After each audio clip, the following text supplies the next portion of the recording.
This lecture will provide an overview of nutrition support for metabolic stress. When we study each condition or disease, we will go into more detail for the nutrition therapy involved in those specific diseases. Nutrition support is an important component of the medical intervention for patients under metabolic stress. There is a fine balance when we think about nutrition therapy between prevention of protein energy malnutrition and then the complications of nutrition support. So we really need to be aware of what the patients are going through. We need to know what the underlying cause or the event trigger was, and if they were malnourished before the injury or the trauma. If some healthy individual who gets injured in, say, a motor vehicle accident, it may take up to 2 weeks for that individual to reach the condition of PEM. But if the patient already had some malnourishment going on before the trauma, it may take just a few days for them to reach malnutrition status. So this is something we need to check on. Although usually early nutrition support is indicated and helpful, in this case, it's not, as they say, the more the merrier in terms of how much energy or protein we're providing, because in certain situations, we want to use the permissive underfeeding strategy. And this is because feeding the patient too much may cause more harm than good. So we need to consider status prior to the illness, the level of injury, and the current metabolic changes when we assess and develop a nutrition care plan for the patient. Patients under metabolic stress can have rapid status changes. Therefore, we need to follow up more frequently compared to patients with other conditions such as chronic illnesses. This table summarizes nutrition assessments for metabolic stress patients. In addition to the usual, there are just a few points I want to emphasize. So we really need to check previous medical conditions or surgeries, because a major surgery, even if it's without complications, is considered a trauma. So it's like a controlled trauma for the purpose of saving patients from some more severe conditions. So we need to check that and understand why this patient is having metabolic stress now. Then, of course, checking the food and nutrition related history. This is all pretty usual. However, we do need to pay attention if the patients can chew or swallow, because if not, then we may need to consider other ways to deliver the nutrients to the patient. Patients are at high risk for malnutrition, and because of this, we need to utilize the nutrition-focused physical assessment, because many of the measurements used to diagnose malnutrition requires a physical assessment. For example, loss of lean mass, fat wasting, or presence of edema. All of those are the results of anthropometric and physical assessment, so we do need to pay attention. Patients under metabolic stress usually already have a lot of lab values being checked by the physicians, and so it's very important for us to check the patient's record to get this information. So this table here lists several of the commonly looked at lab tests that patients under this condition will have done.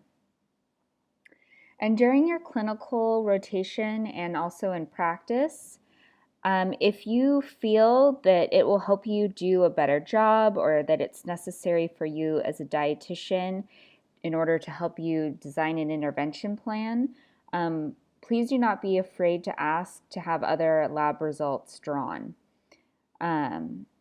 Usually the nurses and the physicians are very receptive to these requests. They're probably drawing blood to have other tests done, so they can draw, so they can go ahead and order the test at that time The only thing I could see this being an issue if it's a very expensive test, but most of the routine tests that we look at wouldn't be any more expensive than any other ones.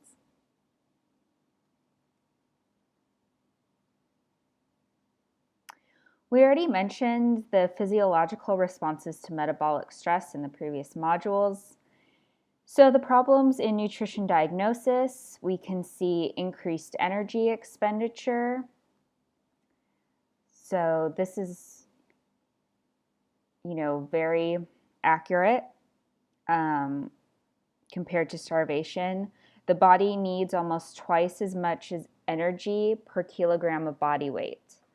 Also, we have increased nutrient needs, and that's also associated with the hypermetabolic status.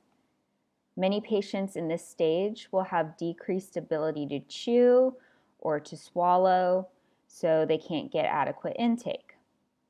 So on top of increased need, we also have inadequate intake.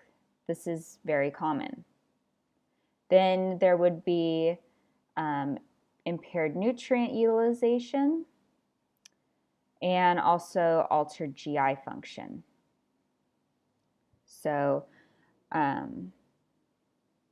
for example, when we talk about hormonal changes in these patients, they have a very high amount of blood sugar, so persistent hyperglycemia and also insulin resistance. This will lead them to have impaired nutrient utilization, and we can use this as a legitimate diagnosis. When we talk about nutrition therapy, according to Aspen guidelines, we of course can use an enteral or parenteral nutrition support. Generally speaking, whenever possible, we always want to choose enteral over parenteral unless there's a clear indication for the need for PN support. And we want to start early. Early initiation of nutrition support is associated with better clinical outcomes in general.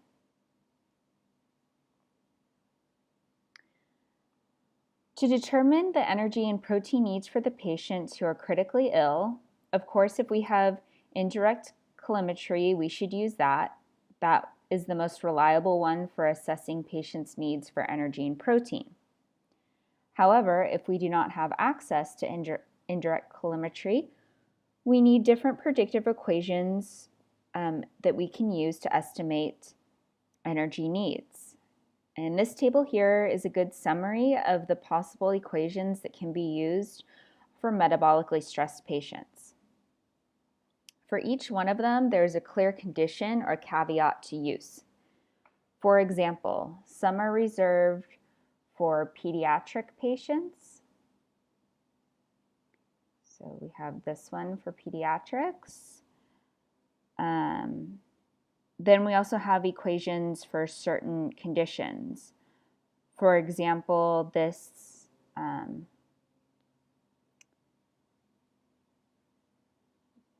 the Curie equation. This is used for burn patients. And then also we have the Penn State equation, which is used for patients on ventilators. So all these have specific guidelines we need to know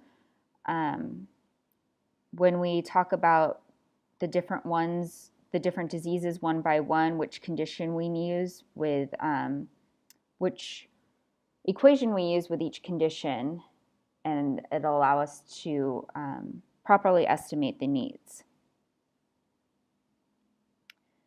Also here, the permissive underfeeding guidelines. So we can see here that 18 to 22 calories per kilogram of body weight, ideal body weight, that's really not a high amount of energy coming in. So if we think about it and compare it to the energy needs for starvation, that one was around 20 to 25.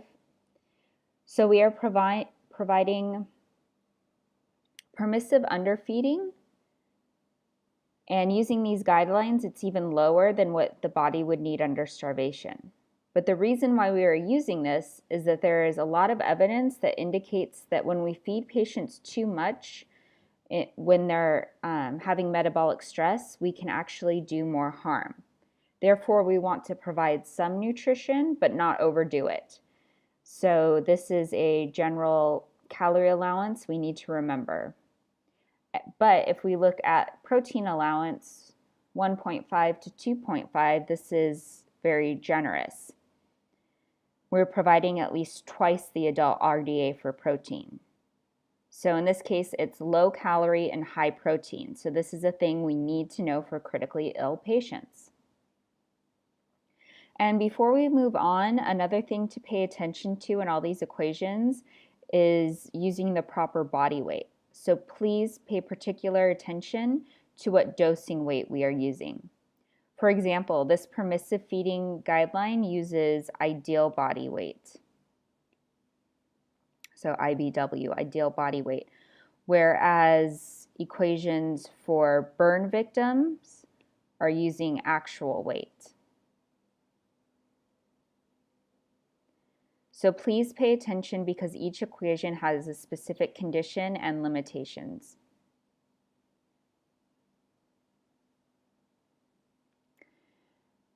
Activity factors and injury factors should also be taken into consideration, especially concerning the fact that they are at an acute phase in their disease condition.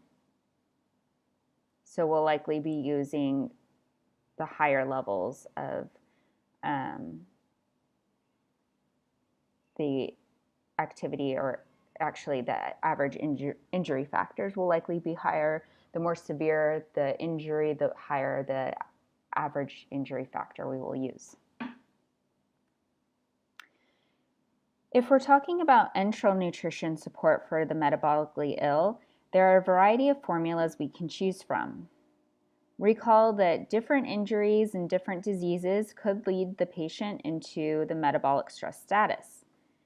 Therefore, depending on the underlying disease, we have to choose the appropriate enteral formula. This table and the one on the next page summarizes some specific formulas from different companies, either Abbott or Nestle. Remember, we discussed that these are the two companies that supply enteral products when we went over the enteral nutrition workshop. So these are some specific formulas that are commonly used to support metabolically stressed patients. For example, we see Oxypa here, which is manufactured by Abbott. Just as an example, this is a formula often used for patients with respiratory conditions. So for instance, if we have a patient with COPD and they have an acute flare, then this formula can be used for short-term use. It's associated with better clinical outcomes in that group of patients. So again, all of these, just as a summary for now, as we approach, we just kind of summarized everything today, and as we approach the different conditions and you approach different patients in the future, you will have to decide which one is the best for that patient at that moment.